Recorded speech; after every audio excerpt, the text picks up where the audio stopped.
One of the cooler podiums in F1 because you get to meet the royal family. You get to spray them with champagne. If you got a chance to spray royalty with champagne, would you do it? Oh, I damn near drown them. You can tell they don't like it. Party, baby. I'm going to get that suit all kinds of soaked.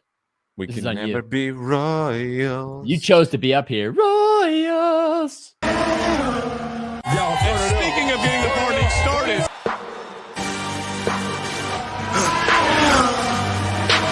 For the victory lap, though. They ain't never seen nothing like this before. Lit the room when I came through the front door. Ask me if I stress overcome, what for? Train under trees, please walk my sycamore.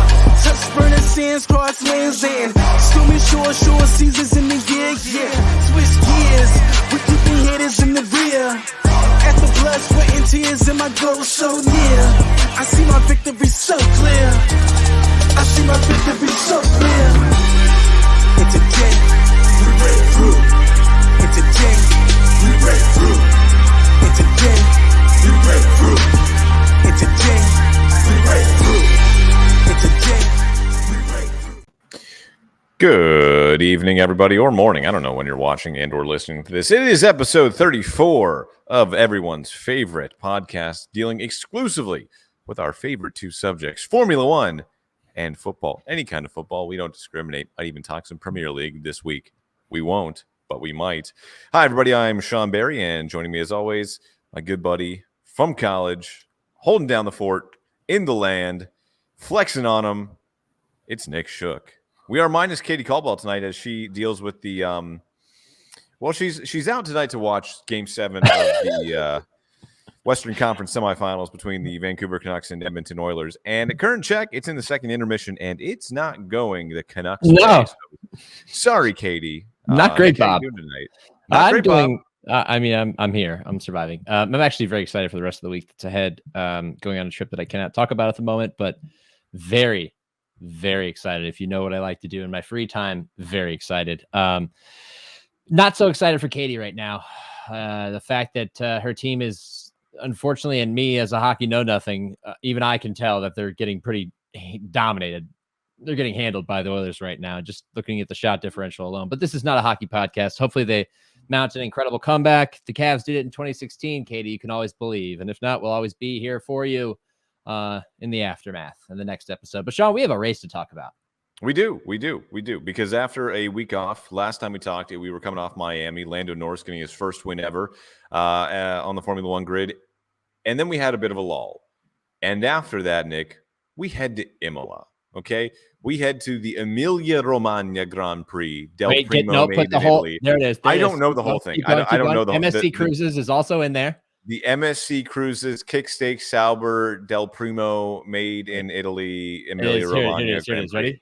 Formula One, MSC Cruises, Gran Premio del made in Italy, dell'Emilia-Romagna 2024. What he said. So all that, a.k.a. Imola, race number, 7 on the season, Nick? Yeah, I think so. I don't know. We always get these wrong. I'll have to look. Race number 7. It is because Max now has 5 wins. 7, yes, correct. Yeah.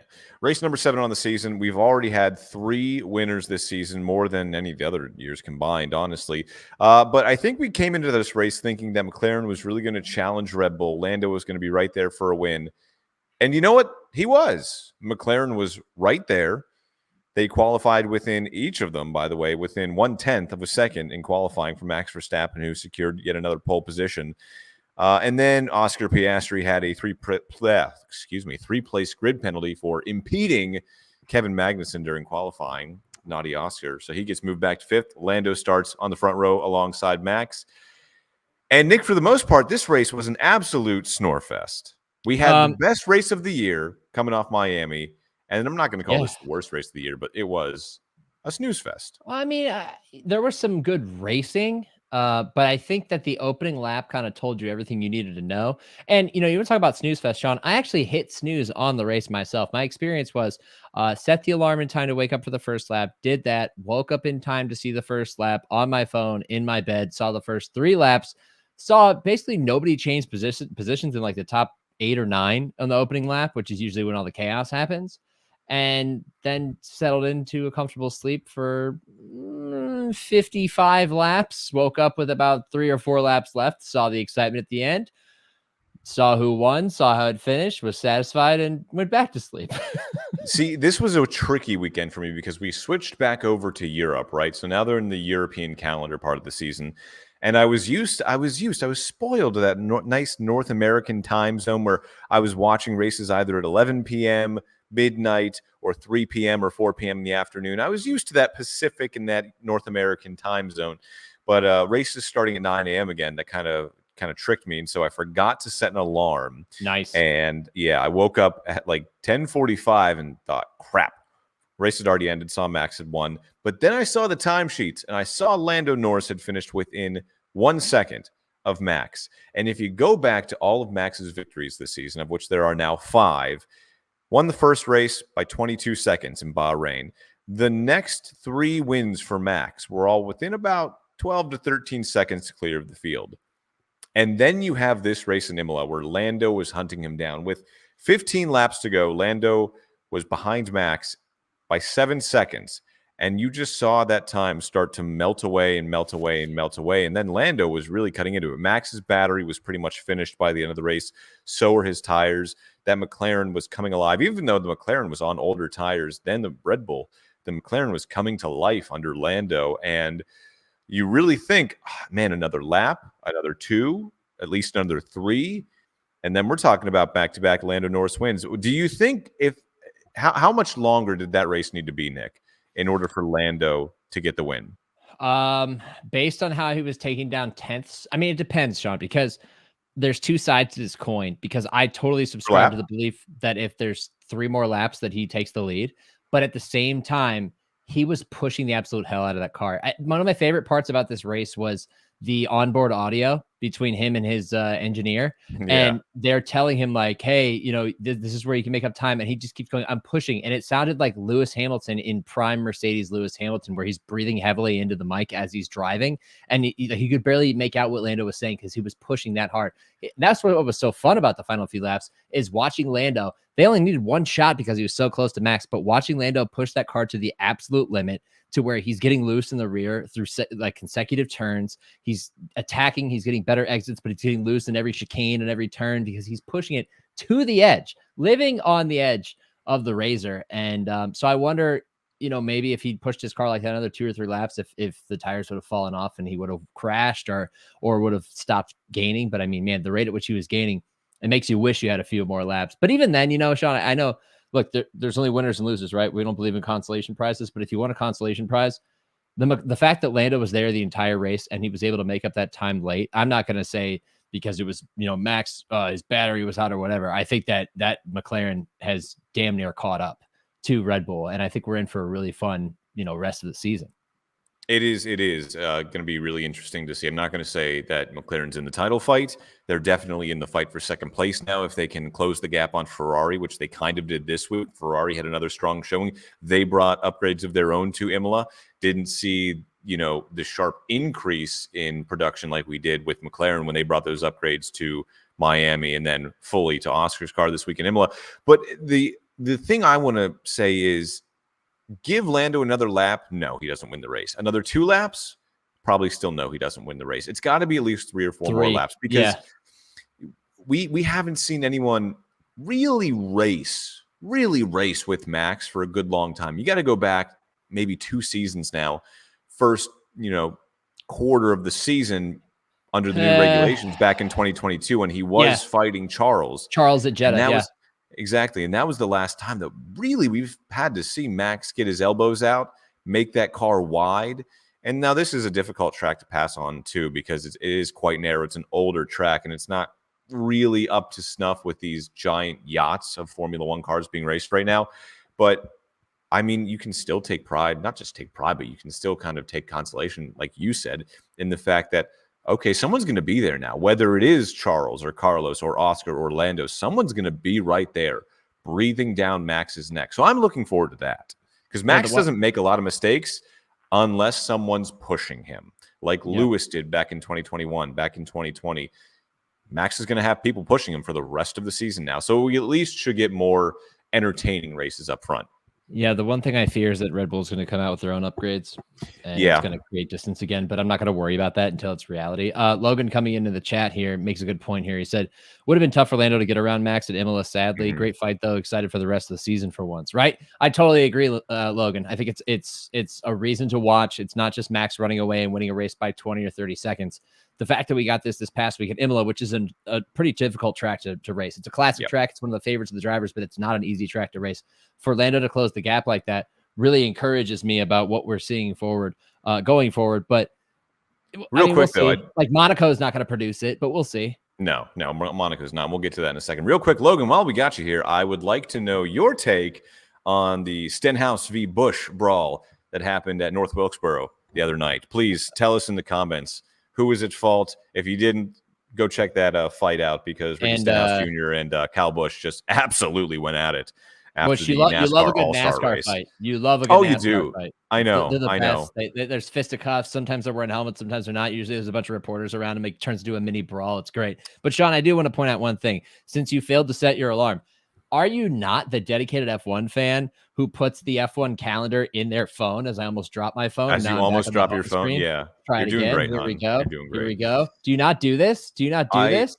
I don't, because I just naturally wake up when it's race time. I can just hear Crofty's voice, even though he had the weekend off. Lights out and away we go. By the way, I'm away. Big bummer when I put on the international broadcast on F1 TV. Shout out to Katie. And suddenly Crofty was nowhere to be found. And I was like, is this the future? Is this what it's like to be a fan of a sport that has changing commentators? I need that. I need that in my that joy, that the pitches in his voice. It's unique. It's soothing, and it's thrilling at the same time. Come back. I will say, it was my fault. I meant to wake up for this race. But like I said, give me a break. Okay, we're switching back over to Europe now. I've adjusted my clock. I know to wake up at 9 a.m. or at 8:45 a.m. whenever for Monaco. Pour a little bit of champagne, maybe make a mimosa or two. It's Monaco. Pinkies out, bitches. We're getting ritzy. Look at us. Logan responded. He said, I can't get enough of every angle of it. It's just a perfect NASCAR fight. No notes. It is. It's a beautiful NASCAR fight. Even Ricky Stenhouse Jr.'s dad was getting involved. He looked like he wanted a piece of Kyle Busch. Hell yeah, dude. Lemon Bendy, another loyal follower, listener, viewer, says it's something in the water out there in Wilkes County. I mean, that's NASCAR, baby. It's the sport in which if you ain't rubbing, you ain't racing. Well, if you ain't punching, you ain't being a man on the track. I saw that wreck too. Not a wreck, because Ricky Stenhouse Jr. came up from behind Kyle Busch, kind of pushed him into the wall, and even the commentators were like, "Whoa, he just pushed Kyle Busch into the wall." And then you can see Stenhouse try and run away. I know this isn't a NASCAR podcast, but even the commentators were like, "You ain't gonna run from Kyle Busch. He's gonna get you sooner or later." And as soon as they said that, he just sent him right into the wall. Like, that's someone that you don't want to mess with. Like, of all the people you do not want to piss off on track in NASCAR, it's Kyle Busch. Okay. He has a nickname. It's KFB. You can understand what the F stands for. Like, he will mess you up. Like, he is just that guy. It's like Wheezy F Baby, Yeah. Please say that you know what, right? I mean, we don't censor ourselves, but sometimes it's unnecessary. Anywho, I don't think we have anything else to say about Imola, do we? Really? Well, so you threw up the lower third there, and I just want to say, is McLaren catching Red Bull? Are we going to see, more Verstappen, Lando? And how many, if at all, how many more races this year will McLaren legitimately have a claim at winning? As things stand right now, because yes, Red Bull can still bring their own upgrades. Someone even asked me today at work, hey, do you think Red Bull's kind of dogging it? Do you think they're hiding pace? And I said, I don't know if they're hiding pace. If they had pace, they would use it, because McLaren's getting awfully close. Well, and especially considering how Checo drove over the weekend, which was awful. Awful. Like I know Max is the barometer because the car is built for Max and everything else. I actually saw a really interesting video of Alex Albon explaining how hard it is to drive a car as Max is your teammate, because like the car is so sharp because it's made for Max that it's like the highest. He's compared it to putting the highest sensitivity possible on your controller playing like Call of Duty, where like a little bit of a move this way and you're too far, a little bit of a move this way, you're too far and you can't find your target. And then as the season progresses, the car gets sharper and sharper toward Max's driving style, and it gets harder and harder, and the pressure builds. And I can't imagine that Checo doesn't experience the same thing. But my God, he was bad this weekend. He was bad. He was really bad. And this honestly reminded me of the times when Mercedes was dominating and Lewis had such a confident and capable number 2 in Valtteri Bottas. We just don't see that in Checo. We haven't seen it at all this season. And, if he has a second half, like, keep in mind, it was right around this time last year that he kind of started to fall off. And if that happens again, I don't think they're going to replace him mid-season, but I think this is probably the last season for Checo. Simply put, he gone. He is gone. Logan said, fine. Logan said, if you're looking for a third spot and third sport and fourth host, you know who to call.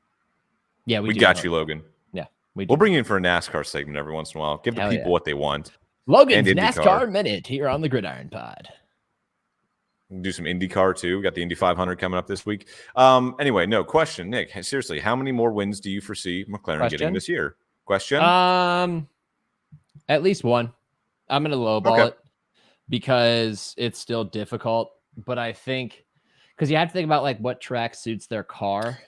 Like I could see them making a push in Silverstone, but like there's such a variety in what's ahead. I mean, we have Canada, Spain, Austria, then there's Silverstone, Hungary. Like Hungary, I don't think so. But I think Monaco is going to actually be a good test of how good that car really is because it's all about qualifying, right? How well do they qualify? Because if they qualify well and they're right on the heels of Max, then that's going to be an interesting race, hopefully. And that's going to tell us a lot about the versatility of this car because that's what's going to matter is being able, because like, what they say, Hungary is Monaco without the walls, right? So then you would expect a close race there. Silverstone, I think, is just, it's kind of like a bit of home field advantage. And we saw what Lando did last year once they upgraded the car. Spain, Austria's, I mean, that's Red Bull Ring. That's going to be Max's game, but it's just going to depend on versatility of car. So I don't think we're at the point anymore where we have to talk about McLaren and say, well, it depends on what track they're at. We saw China, then we saw Miami, which are kind of similar tracks, but those were tracks that McLaren was not supposed to do well at. Lando finished second in China and then finished top step in Miami. Then you come to a completely different track in Imola from the previous two, and Lando is still right there at the end. I don't think this is any more, McLaren are really only good in the high and medium speed corners. I think McLaren just have a good car now that because just of how well-rounded it is, yes, it's going to be better at high-speed circuits with high to medium speed corners. Yeah, that's fine, but I don't think that's going to make or break their weekend anymore like it used to in years past. I think this is a more well-rounded car, I should say, and one that is quick on the straights, and quick enough that it can pump out some good qualifying times, which I think might bode well for Monaco, like you said. What's fun about this point in the season, I know it's still relatively early. I think we're a third of the way through the season. Not quite technically, but almost there. Is if you look at the driver standings right now, like even though Max has 5 wins, he doesn't even have a 50-point lead right now. He's got, what is it, mental math, 48-point lead over Leclerc. And then Leclerc's only ahead of Perez, Checo by 6 points, and then Lando's 6 points behind Checo. Like it's pretty tight in the top 5 because even Carlos Sainz is at 93 before it really starts to drop off. And then you go to the constructors, and it's kind of similar. Red Bull's got a bit more of a lead there, but Ferrari and McLaren are still within reach of each other. Like I do think there's a lot of reason to watch F1 more than I think we ever anticipated, and a lot of it has to do with McLaren. The downside is the Ferrari thing because I think it was Leclerc who said this week that their car is kind of designed with the upgrades for medium to high speed, and that you're not going to see their upgrades really have an impact at Monaco, which is going to influence my podium predictions later in the show, by the way. But so I think it could be a 2-team race, and there is a bit of a gap, but the way that Lando's been driving, if Oscar could actually like come up to speed, which I think he's got the potential to, and we know that Checo's been struggling, could get really interesting. It could. Oscar's need to do some work on his tire degradation. He just needs to learn how to conserve the car a little bit more because you see him flying at the beginning, and then he kind of either gets caught up in the pack or drops back towards the end of the race or gets rear-ended by Lance Stroll. But either or, he needs to grow a little bit. But, I mean, he's only in year 2 in Formula 1, so that comes with time. I mean, his teammate has over 100 races under his belt, so you see the time it's taken for Lando to get to where he is now. Moving on, we've got 1/3 of the crown jewels of racing coming up this weekend. Best weekend of racing, Nick, out of the entire year, because you've got the Monaco Grand Prix in the morning, you've got the Indy 500 in the afternoon, and then whatever NASCAR is calling its race in the evening is the Coke Zero something or other, or the Coca-Cola. I don't know. It always Is that changes. is that Daytona or is that the Bristol? Charlotte. That's not the Bristol race, right? Oh, well, because it used to be the Coca-Cola 400. There's or a 600. Was it 600? You see, I don't know the names. Clearly I'm not that big into NASCAR, but well, I used to be like in 2005, but I've just been very much out of it for a long time. I do think it's cool, though, if you want to keep a track of something outside of Formula One. Kyle Larson, Cup Series champ from NASCAR, is racing in the Indy 500 this weekend. He's doing the doubleheader, and he qualified, Nick, on the second row. By the way, for the Indy 500, it's rows of 3. So he qualified 5th. And is not in his very first, in his very first Indy 500. My buddy and I, or not my buddy, my boss, my buddy boss, and I talk about NASCAR a bunch because he's a NASCAR guy. I'm a Formula One guy, and he'll sometimes watch F1, but we both watch IndyCar. And we were talking about, Kyle Larson might be that American driver. Put him in any series, any discipline, and he will drive the you-know-what out of that car. F1. And I think... I don't think he has any interest in it because he's making so much money and winning in NASCAR. So why even try? But I think if you really wanted to, he could do it because clearly you've seen what but again, Indy is an oval, so he's used to that. I think it would take some time. He is that driver. He's also driven 24 hours of Le Mans with NASCAR last year. So it's Kyle Larson. I mean, he's a checkered past, let's say. But he is a heck of a driver. Logan said, Coke 600, fellas. You got this. Coke 600. Thank you. I at least got the city right. This is not a NASCAR podcast, but clearly dabbling in motorsport. Clearly, although I do work for a Fox affiliate in Tampa, so I probably should know this stuff. All right, moving on to Monaco, Nick. One of the crown jewels of racing. It's just the worst race on the entire calendar all year. The only thing that can save it is some shenanigans during qualifying and maybe some rain, which is always a possibility in the south of France. Carlos Sainz gearbox going out on him on the formation lap before a race when he's sitting on pole. That was Charles. Oh, I say Carlos. I meant Charles. That was Charles. Yeah. So why do we like this race so much, Nick? Because of the glitz and glamour. It's a classic race. They've been racing there for 70-ish years. If you see the old footage of it, the open wheel cars they look like bullets, basically. I mean, that's how far back they've been racing here. The cars now are so big that it makes it almost impossible to overtake. And that's why qualifying matters so much. So it does make for the most high stakes qualifying of the season, because wherever you qualify is likely where you're going to finish, as long as you drive a stable race and don't crash or make a terrible strategic decision or weather gets involved. But we do like it too, because there are boats everywhere. Everybody's got a boat. And there's real water. Kimi Räikkönen once left a race and just went and got on his boat at the end of the race because why not? Because he was so frustrated with what was going on. There's real water, like Sean said. We love it because it's the oldest track on the calendar. It has this aura of just wealth and glitz and glamour and just, I don't know, this history to it.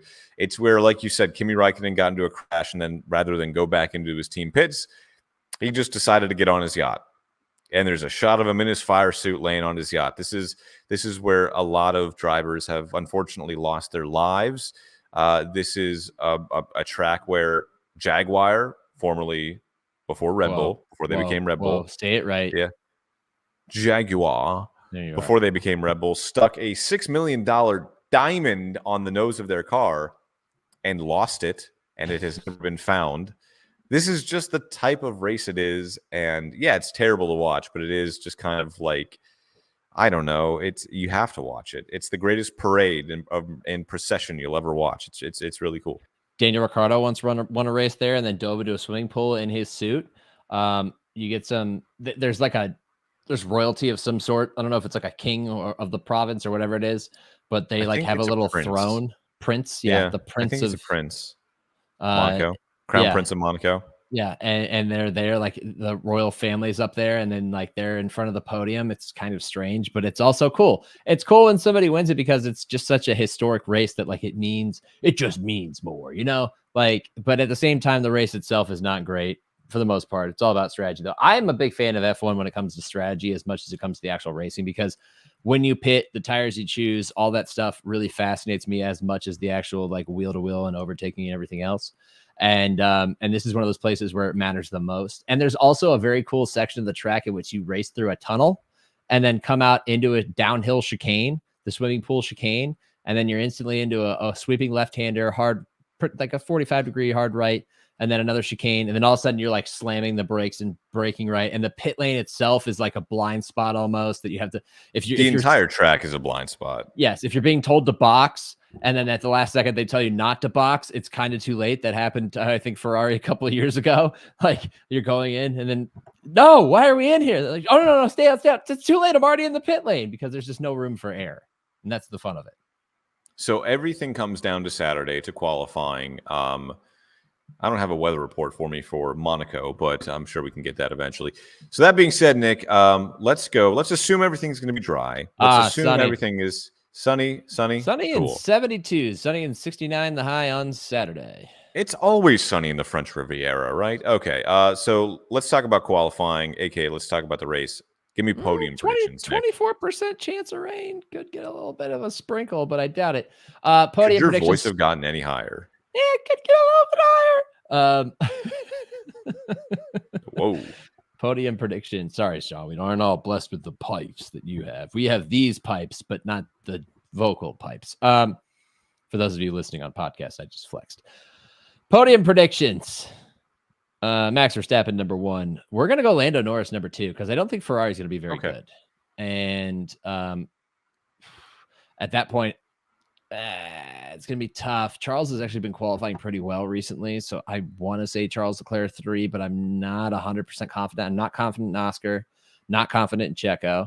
So process of elimination tells me Charles Leclerc, and Carlos has not been very good lately. So we're going to go, we're going to go Max, Lando, Charles. And I think Lando is going to make it fairly interesting, but this place is impossible to overtake unless there's a massive mistake. So that's my podium. I'm going with the hometown boy. I am going with the Monegasque. I'm going with Charles Leclerc. Leclerc. Leo's daddy going to make a country proud because, I don't know, he's been so close every year. And has he even finished a race in his home country yet? I still don't think he has actually finished a race in Monaco. He always crashes out. He always has failures. There's always something, but he's never finished. Or maybe he did last year, but I know there was a theme running going back even into F2 and F3. He had never finished a race in Monaco. He made it to the checkered flag for the first time in his Formula 1 career in 2022. Okay. Oh, this is also the race where a tire got locked into a wheel. Whose car was that? Wasn't it Valtteri Bottas's car a few years ago? Where they went to pit. Oh, yes. Tried to take the wheel, and it was stuck on there for 3 days. Yes. They had to take it all the way back to England. The nut was stuck because the gun had stripped the grooves off the nut, so they had to take it back to England, car and all, just attached. Like basically hacksaw it off. Yeah, pretty much. And then they finally took it off and showed it to everyone. Yeah, $1 for every time I got a nut stuff. I'm just kidding. I will go with, and I digress. I'll go with Charles, number 1. I will go with Max Verstappen, number 2, and I'll go with Lando Norris to finish out the podium. One of the cooler podiums in F1 because you get to meet the royal family. You get to spray them with champagne. If you got a chance to spray royalty with champagne, would you do it? Oh, I'd damn near drown them. You can tell they don't like it. Party, baby. I'm going to get that suit all kinds of soaked. We can never be royals. You chose to be up here. Royals. So that's my podium. Charles, Max, Lando. I think we'll get some variation of those 3. So I think we agree on that because you're right. Carlos hasn't been doing too hot lately. Checo has just been not doing great at all, but he is the king of the streets. So you never know. What I'm kind of interested in, and I'll throw this team out there because they've been looking sneaky here lately. How about Visa Cash App RB Formula 1 team? Yeah, they I thought it was a Daniel Ricciardo last ditch comeback effort, but Yuki started to pick it up too. He had a nice little overtake in the middle of the race last weekend. Daniel not as good, but Yuki was driving pretty well. That car is not a donkey. It's not a Red Bull, but it's not a donkey. I also love that F1 broadcast itself has gone from putting the RB behind their little logo and now going to V-carb. Like They're just like, everybody's like, hey, all right, it's V-carb. It's now. V-carb. Like, hell yeah. It's all right. V-carb, man. Yeah, I mean, they might have something to say, especially if Yuki can pump out a really good qualifying time. You never want to discount Daniel Ricciardo, especially at Monaco, because those are his streets once. So that's a team I think we should keep our eyes on, because you never know. Someone can always pump out a really good qualifying lap, especially in good conditions, and if the conditions are right. Anything else, Nick? Sean, can we talk real quick about Logan Sargent and the struggles he's experienced in recent weeks, including last weekend? Why not?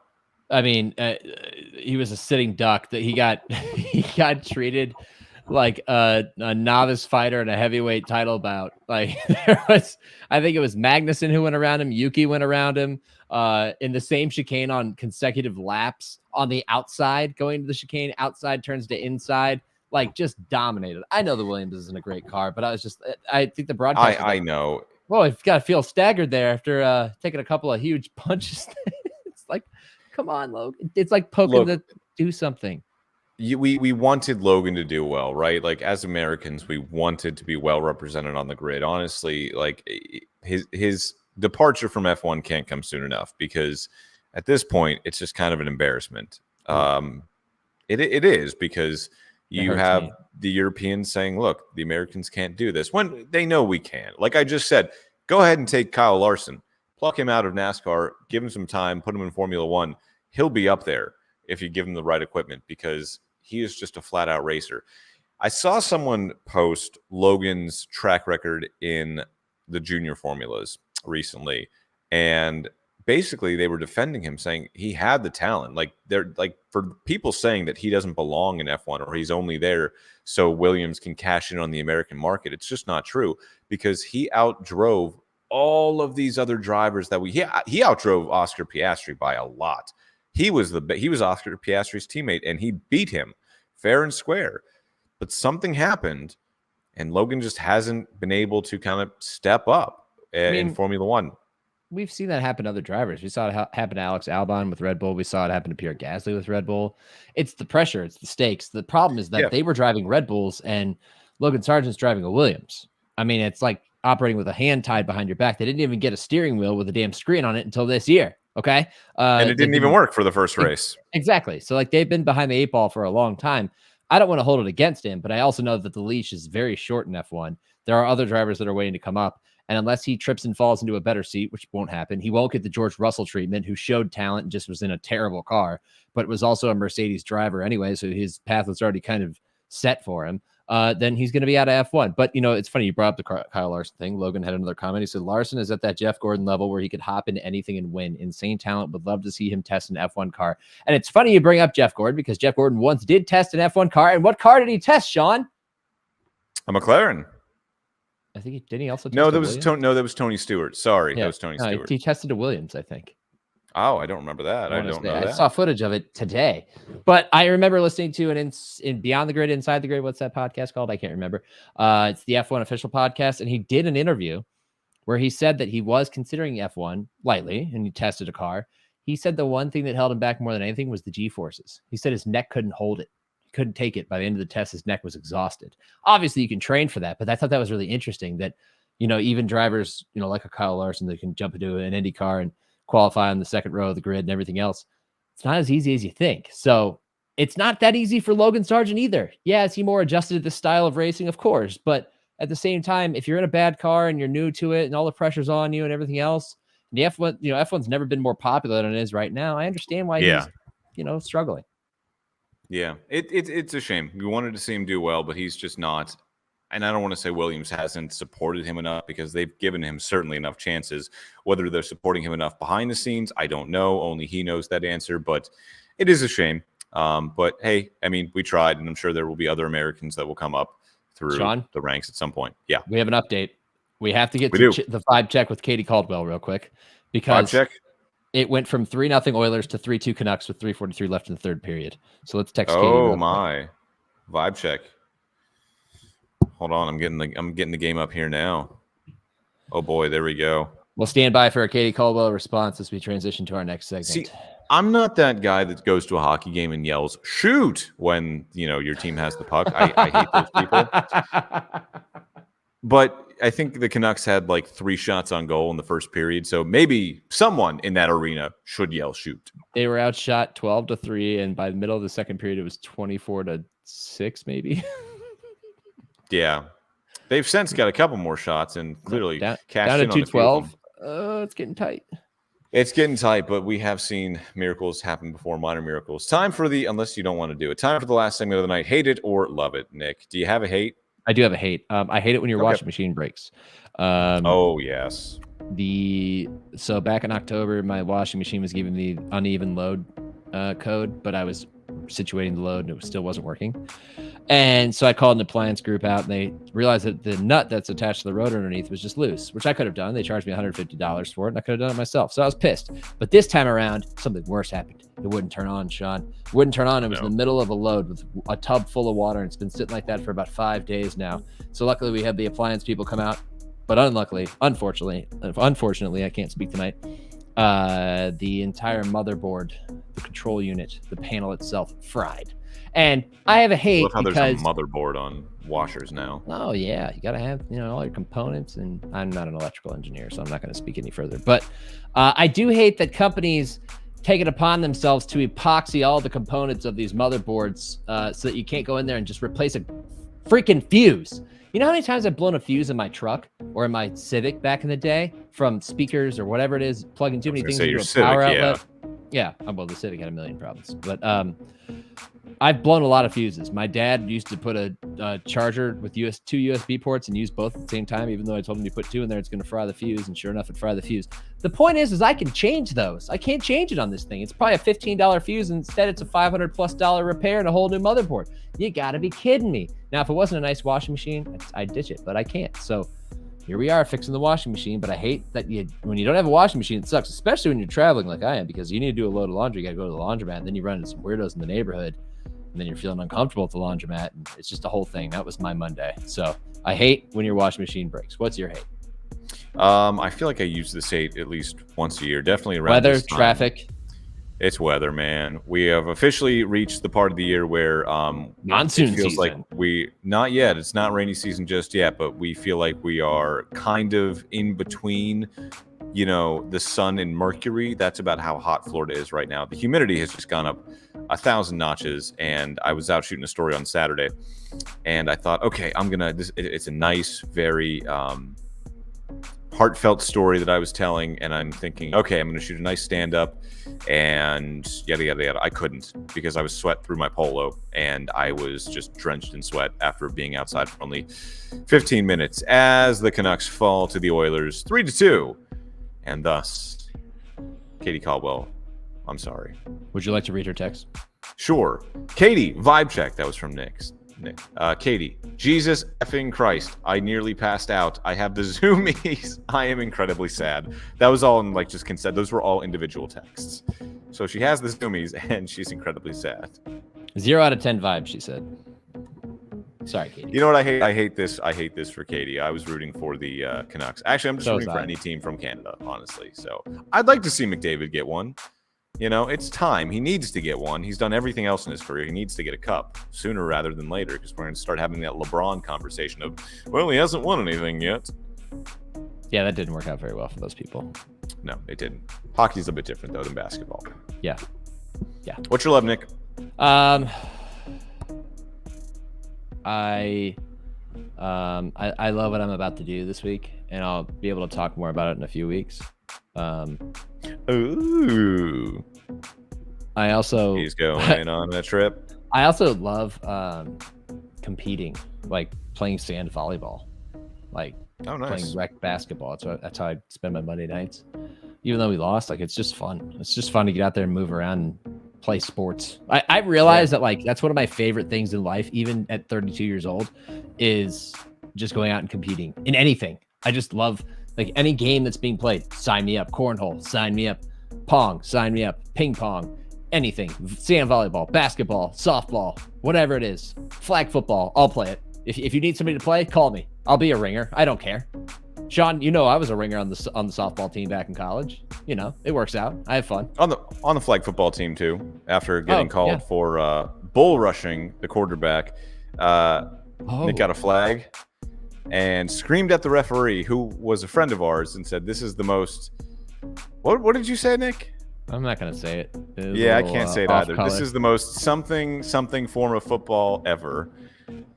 The referee goes, "Hey, watch your mouth." Nick turns around and goes, "F you."